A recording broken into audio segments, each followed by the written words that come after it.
आज का टॉपिक बड़ा ही इम्पोर्टेंट है। मुद्दा है भारत में राष्ट्रीय स्तर के दल और भारत में राज्य स्तरीय दलों की संख्या, यानी कि केंद्रीय निर्वाचन आयोग द्वारा मान्यता प्राप्त। तो ध्यान में रहे, भारत के संविधान के अनुच्छेद 324 से लेकर 342 तक भाग 16 में निर्वाचन आयोग के बारे में दिया गया है। तो निर्वाचन आयोग का कार्य ही है लोकसभा और विधानसभा के चुनाव को संपन्न करना, करवाना और दलों को राष्ट्रीय स्तर या क्षेत्रीय स्तर अथवा राज्य स्तर के दल की मान्यता प्रदान करना। ये जो भारत का 3 सदस्यीय निर्वाचन आयोग है, एक मुख्य निर्वाचन आयुक्त और 2 अन्य, जैसे अभी वर्तमान में राजीव कुमार जी हैं और अन्य हैं सुखबीर संधू और ज्ञानेश कुमार। तो ध्यान में रहे कि ये राष्ट्रीय निर्वाचन आयोग ही भारत में राष्ट्रीय दल और अन्य दलों की मान्यता को प्रदान करता है। तो आप लोग बिना हमारा वीडियो देखे सुने बताएं कि भारत में वर्तमान में कितने राष्ट्रीय दल हैं और कितने मान्यता प्राप्त राज्य स्तरीय दल हैं। तो मैं अब चर्चा करना शुरू करता हूं कि भारत में राष्ट्रीय स्तर के दल 6 हैं। उनमें पहला है भाजपा। गठन हुआ 1980।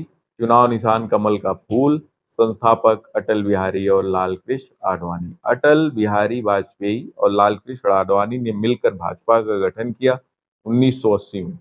वर्तमान अध्यक्ष थे अभी जेपी नड्डा, कार्यवाहक ही है, अभी भी है। और दूसरी पार्टी है कांग्रेस। 1885 में इसका गठन होता है। एक अंग्रेज है, ये वो ह्यूम, एलन ऑक्टेवियन ह्यूम। तो उन्होंने इसका गठन किया और फिर बाद में इसके अध्यक्ष बने वीसी बनर्जी, व्योमेश चंद्र बनर्जी प्रथम अध्यक्ष बने। फिर बदरुद्दीन तैयब जी बने। कुल मिलाकर 1885 में स्थापित हुआ और वर्तमान में कांग्रेस के अध्यक्ष है मल्लिकार्जुन खड़गे। ये राहुल जी वाली पार्टी है। हाथ का पंजा चुनाव निशान है इसका। तीसरा राष्ट्रीय स्तर का दल है बसपा। मायावती जी अध्यक्ष हैं। 1984 में इसका गठन हुआ। हाथी चुनाव निशान है और काशीराम जी संस्थापक हैं। चौथा राष्ट्रीय स्तर का दल है एनपीपी, नेशनल पीपुल्स पार्टी। गठन हुआ 2013 में। चुनाव निशान किताब और संस्थापक हैं पीए संगमा, पूर्व लोकसभा के अध्यक्ष हैं। वर्तमान अध्यक्ष हैं कोनराड संगमा। पांचवा दल है जो राष्ट्रीय स्तर का है वो है माकपा, सीपीआईएम, कम्युनिस्ट पार्टी ऑफ इंडिया, है ना, मार्क्सवादी, सीपीआईएम। 1964 में स्थापना हुई ज्योति बसु और ईएमएस नंबूदरी के द्वारा। चुनाव निशान है हंसिया और हथौड़ा। वर्तमान में इसके महासचिव थे सीताराम येचुरी, लेकिन सितंबर 2024 में उनका निधन हो गया, तो अभी किसी नए महासचिव की नियुक्ति नहीं हुई। माकपा। और छठा राष्ट्रीय स्तर का दल है आप आम आदमी पार्टी। गठन हुआ 2012। अध्यक्ष है अभी अरविंद केजरीवाल और चुनाव निशान है झाड़ू। ध्यान में रहे कि झाड़ू वाली पार्टी पंजाब में भी है और दिल्ली में लगातार तीसरी बार सत्ता में है अरविंद केजरीवाल। अभी वहां आतिशी राजपूत को मुख्यमंत्री बनाया गया है, तो दिल्ली में तीसरी महिला मुख्यमंत्री बनी है वो आतिशी राजपूत। आप लोगों ने नाम सुना होगा सुषमा स्वराज जी का, शीला दीक्षित और उसी क्रम में आतिशी राजपूत। और इसके अतिरिक्त भी ध्यान में रहे, ये स्थिति है 10 अप्रैल 2023 तक की। भारत में 6 राष्ट्रीय स्तर के दल हैं। तो 2023 के पहले 3 और थे, 9 थे कुल मिलाकर, सॉरी 8 थे, एक बढ़ा, 2 घटे, ऐसे करके वर्तमान में 6। तो किन दलों की राष्ट्रीय स्तर की दल की मान्यता समाप्त की गई? उनमें है तृणमूल कांग्रेस, राष्ट्रवादी कांग्रेस पार्टी और भारतीय कम्युनिस्ट पार्टी भाकपा। पहले ये भी राष्ट्रीय स्तर के दल थे, लेकिन अप्रैल 2023 में इनको राज्य स्तरीय दल बना दिया गया, इनकी मान्यता समाप्त कर दी गई। तो कुल मिलाकर वर्तमान में भारत में लगभग मान्यता प्राप्त राज्य स्तरीय दल हैं 58 और राष्ट्रीय दल हैं कितने? 6। तो 6 पे मैं चर्चा कर चुका हूं। अब बार बार चर्चा करने से कोई फायदा नहीं है। अब आपको बताना है कि राष्ट्रीय स्तर के दल के रूप में मान्यता प्राप्त हेतु आवश्यक शर्त क्या है। तो पहली शर्त निर्वाचन आयोग रखता है कि संबंधित दल को कम से कम 4 राज्यों में मान्यता हो। तो पहले आप 4 राज्य में मान्यता प्राप्त राज्य स्तरीय दल बने। दूसरी शर्त है पिछले लोकसभा या इसी लोकसभा या विधानसभा चुनाव में कम से कम 4 राज्यों में कुल पड़े वैध मतों के 6% या अधिक मत प्राप्त हो तथा लोकसभा में इसके कम से कम 4 सांसद हो। या तो आप 4 राज्यों में कुल पड़े वैध मतों का 6% या अधिक मत आपको हासिल हो, और या तो फिर कम से कम 4 सांसद ले आइए। शर्तें कठिन है। तीसरी शर्त है 3 अथवा अधिक राज्यों से लोकसभा की कम से कम 2% सीटें इसे प्राप्त हो। एक राज्य में नहीं, नहीं तो समाजवादी पार्टी इस समय 37 सीट पाई है, ये तुरंत कह देती कि हमें दिया जाए। एक ही राज्य में पाई है, केवल उत्तर प्रदेश में। पाइए आप, लेकिन कम से कम राज्य का दायरा बढ़ाए, राज्य का क्या हो, दायरा बढ़े।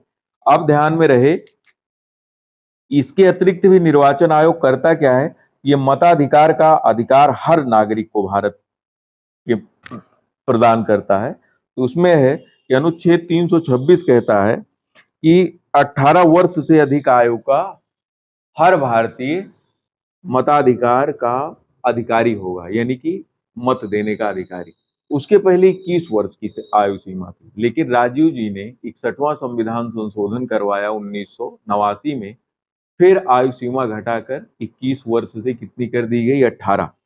तो आप लोग एक जीके जीएस में बहुत प्रश्न आता है कि क्या किसी व्यक्ति को धर्म, मूल वंश, जाति, लिंग या किसी अन्य आधार पर मताधिकार से वंचित किया जा सकता है? नहीं, बिल्कुल नहीं किया जा सकता है। ये अनुच्छेद 325 कहता है।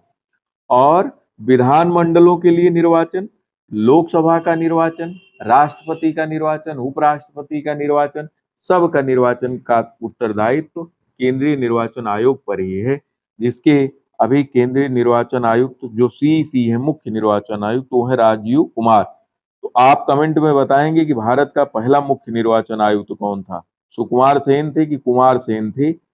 अब 2 अन्य भी हैं वर्तमान में, तो ये तो 3 सदस्यीय हो चुका है। और इसके अतिरिक्त ये भी है कि केवल नागरिकों में 2 प्रकार के नागरिक बना दिए गए हैं।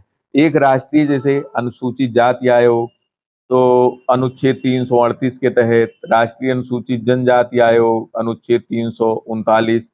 तो एससी और एसटी के लिए ध्यान में रहे, इनके लिए अलग से सीटों का आरक्षण किया जाता है, अलग से सीटें आरक्षित हैं।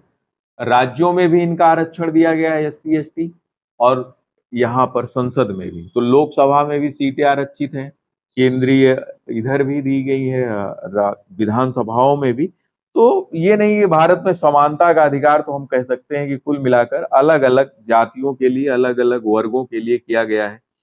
जैसे किसी भी लोकसभा में अनुसूचित जाति और अनुसूचित जनजाति के लिए स्थान का आरक्षण किया जाएगा, अनुच्छेद 330 कहता है। फिर कहता है कि लोकसभा में एंग्लो इंडियन 2 मनोनीत किए जाएंगे, अनुच्छेद 321 कहता है।